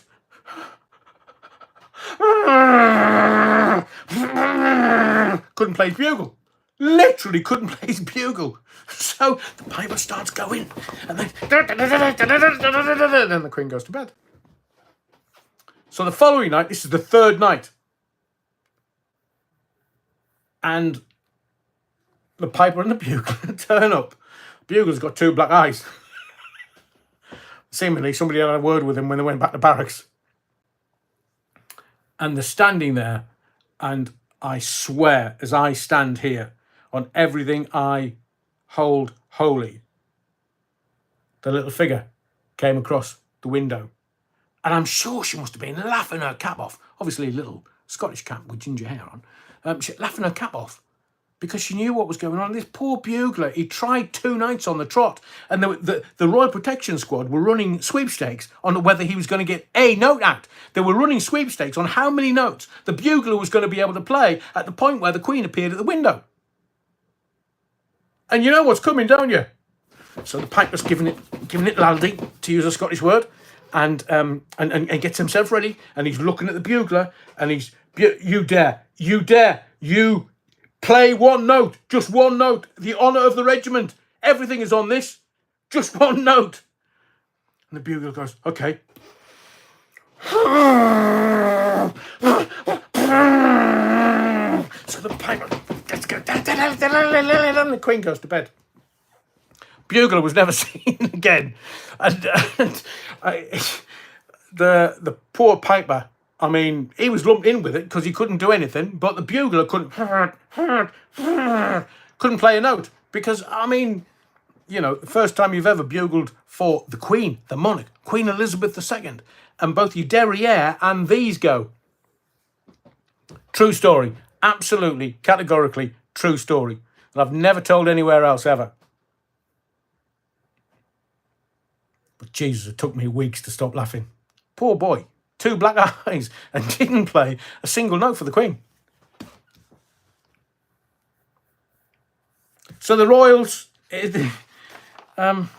so let's get back to Catherine. That's just a little aside. She was supposed to be launching a campaign yesterday, and nothing's been reported. Nothing. I mean, it's the fact that they're not reporting anything. The mainstream press are not asking anything. They're not reporting anything. And it's just weird. We know, me and you know that there's something going on. Brilliant. The bugler got relegated into the percussion section. I think he didn't come out of barracks for a few weeks. Wouldn't let him play for the Queen again. And bless her, it's Royal Week, so she's only there for a week. And then she goes up to Balmoral. But can you imagine telling all of the family, oh, Mummy, I'm going to be playing for the Queen this evening. Yeah, the Piper and I are going to be there, and we last post or something for the Queen, and she'll go to bed. He's had to go to the family the next day and go, my lips didn't work. The honour of the family was at stake. And to get back to Catherine, there was also a portrait launched today, Wednesday, for Catherine, a new portrait.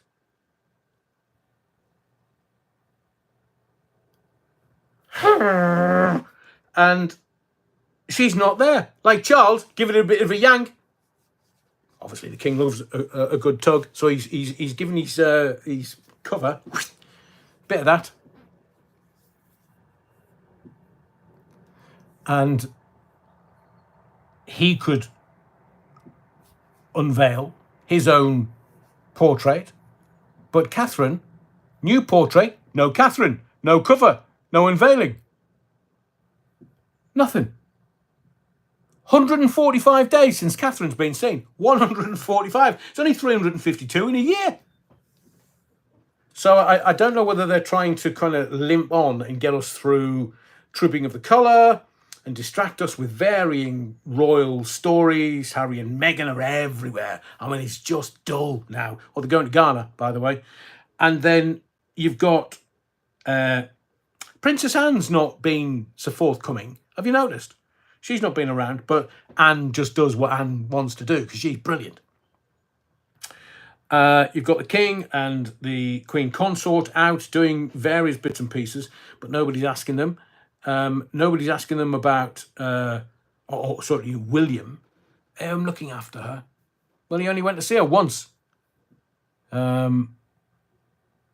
Maybe I agree with you. Maybe she has to isolate. Who's that?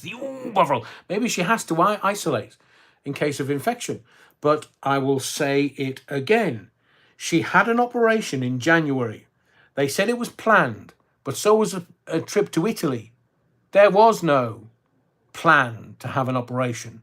She was just taken in, the operation, and whatever they took away, I'm not even going to speculate, whatever they took away, they had a look at.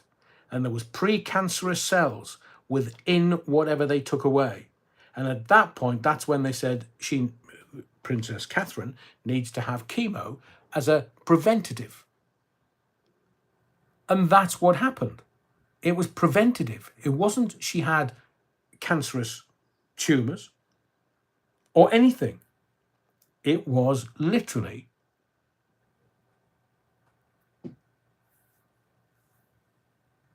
preventative, precautionary. So 145 days since she's been seen. Now, I know a lot of people, the tinfoil hat wearers. I'm one of them, don't worry. Because I don't take anything that anybody tells me as truth, because I know it's not. I'll work out my own truth, thanks very much, and then I'll get to the truth eventually. And it's just that the kids are not around. Kids are at school, not at school. I mean, I know it would be unusual for the children to be on public parade, so to speak. It would be mum and dad that would normally take the lion's share of that. But there's a rabbit away, massive rabbit away. And I'm not suggesting that there's only two options here for the story, whether it's a divorce or she succumbed to her illness. But they're gonna get us to beyond Royal Week in Scotland, which is in July, and then the king or the royal family will go off on holiday, and it'll be at least September. Now, if she is having chemo, it will take at least 6 months of chemotherapy, and then to allow her maybe her hair to grow back. Who knows? But I promise you, she is so popular. The royal family, all they have to do is just say, Catherine's not very well. She could wear a headscarf. Headscarf sales would go through the roof. She's not very well, doesn't really want to speak to the public, but we're making sure she's okay. We're looking after her, and we're trying to get to September. Please bear with us. Please be patient. And just have her walk with William and the kids. But AI will only ever have one person in frame. The AI is not sufficiently sophisticated to be able to handle more than one person in the frame. So we know that if she's on her own, it's AI generated.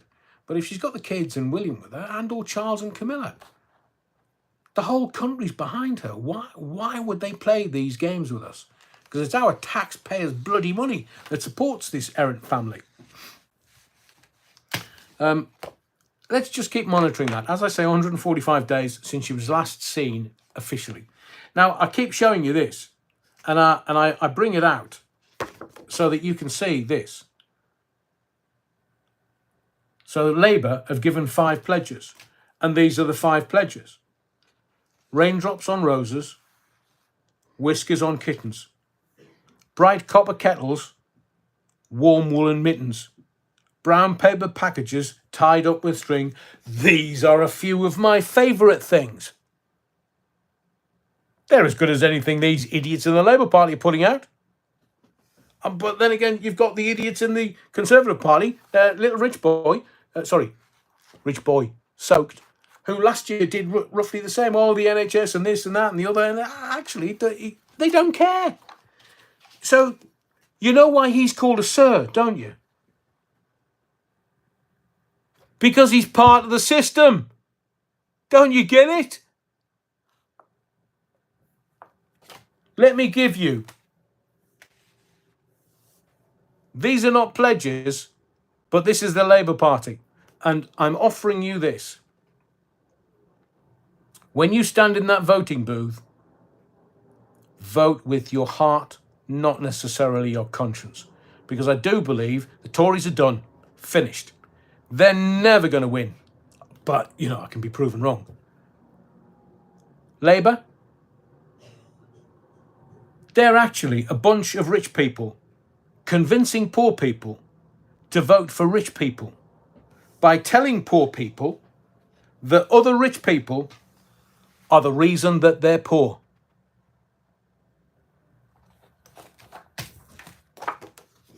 Is he scaring you yet? Because he bloody should do. They nearly bankrupted the country last time. Remember, the Labour Party, when they came out of power and the Tories went into the exchange, they left a little note. It's now left. Flogged off our gold, flogged off some of our assets, most of our assets. Adrian channeling his inner Von Trapp. Yeah, wrong one. Who's that? Neil.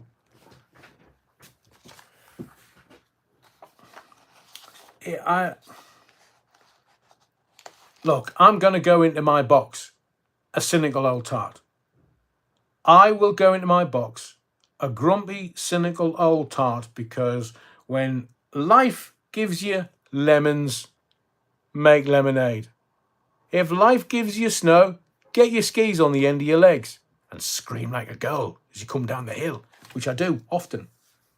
What, scream like a girl, Adrian? No, come down the hill.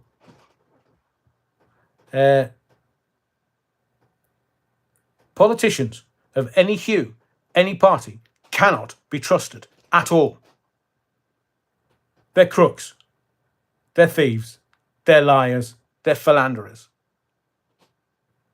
I mean, let's start asking questions about how many of the Labour Party are anti-Semites. They don't like that. Don't like it up with Mr. Mannering. They're idiots. The Tories, idiots. They're just bigger thieves than the Labour Party. The Labour Party will nick ashtrays. The Tory Party will nick millions.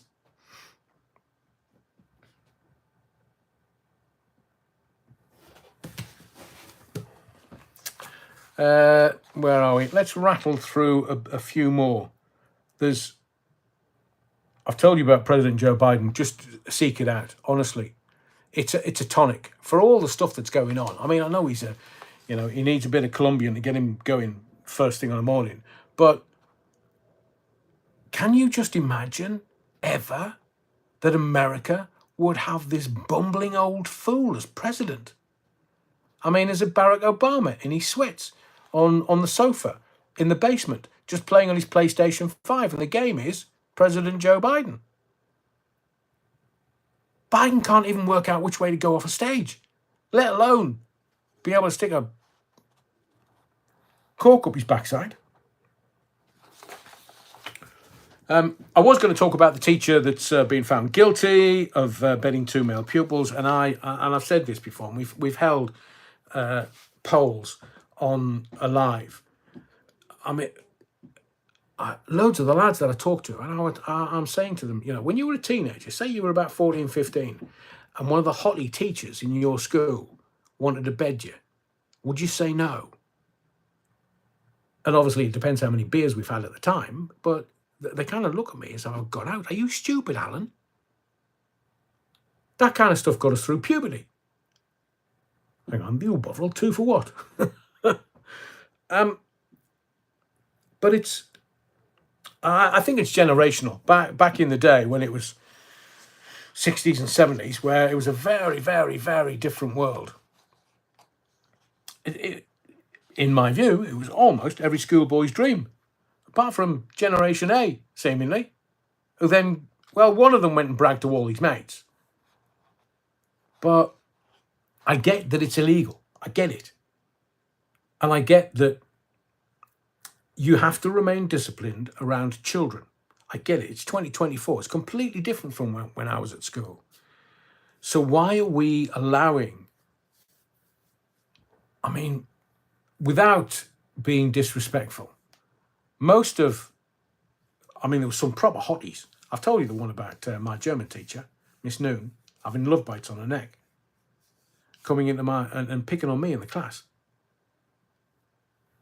And it was, she's a good-looking girl, to be fair. Now that I've grown up a bit, I kind of get it.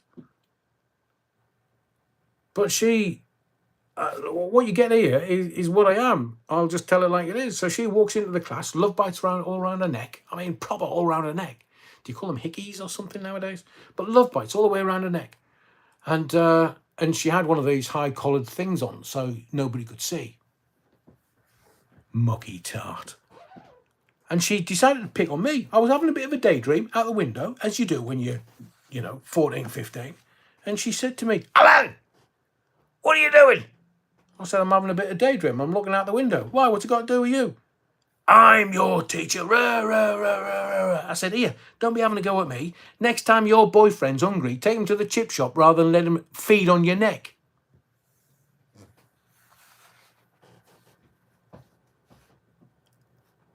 I never went back into her German class again. She wouldn't allow me. But she shouldn't have picked on me.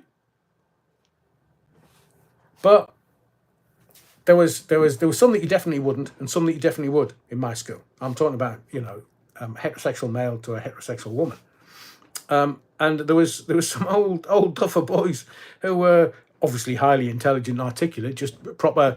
They'd wear the tweed jackets with the leather patches around the elbows and smoking pipes. Hello, Mr. Mowbray. And I'm joking. And do you know, one of my teachers at school, now I don't profess to be any good at this, but I've had a pretty decent radio career over 40 years. And I went and did my English oral exam. And he didn't give me great marks. I was average. I said to him, I went on to be a professional communicator, and you just said I was average, mate. So teachers are teachers, and I wouldn't have their job for love nor money. Not by a long stretch of the imagination. So we have to keep kids safe, but isn't it interesting that when we did the poll, the generation that I know roughly the age range, the demographics that watch the channel and watch these lives and watch the videos that I do, because it's all in the data. And we are all of a similar mind. We're not teenagers or 20-somethings who actually would get scared if a real woman made a pass at them. Or run home and tell their mum and dad.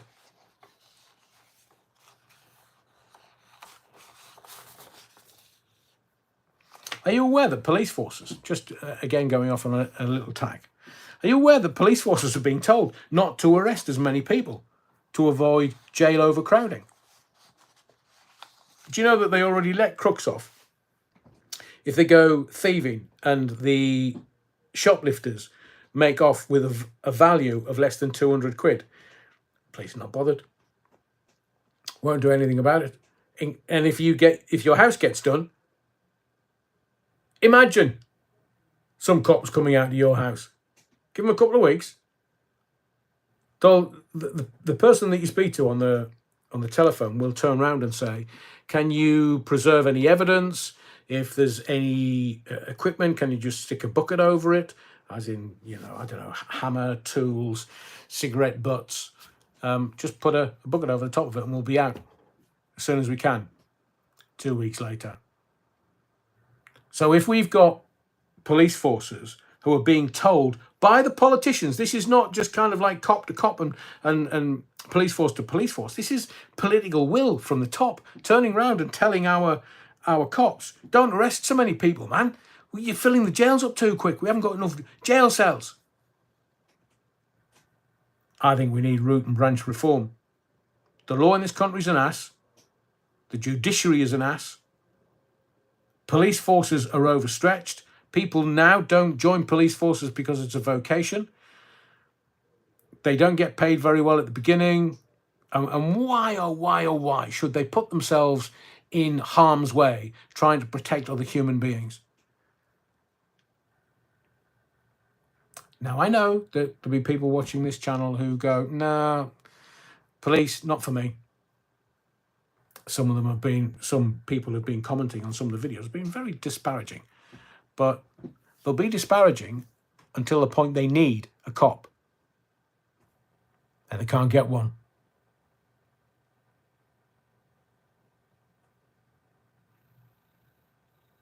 But this political will, they are muppets. They are clowns. They are ruining everything. And I'll tell you why they want it. They want to do this. They want to ruin the NHS because they want to privatise it. They want to ruin the jails because they want to privatise them. They want to ruin the police forces so that the crooks can take over, and because these are large cash cows. These are hundreds of millions of pounds worth of organisation that they want to privatise. They nearly did it with G4S, seemingly, up until the 2012 Olympics. G4S was a shoo-in for running kind of the extracurricular bits of police forces, not frontline policing, but, maybe transporting or cells or other bits.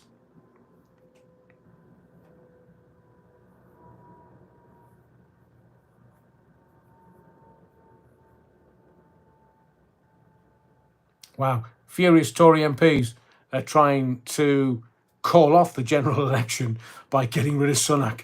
Oh, they're not happy with him. They're definitely not happy with him. I was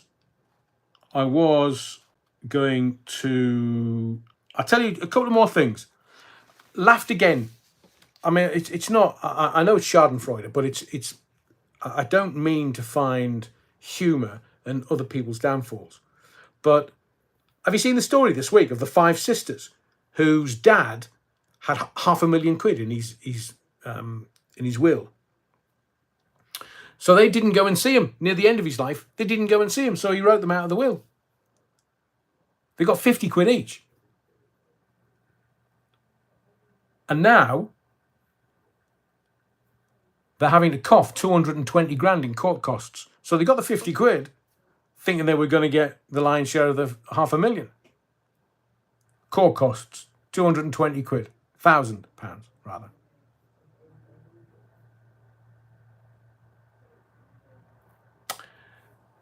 And for your entertainment, just keep this sort of under your hat.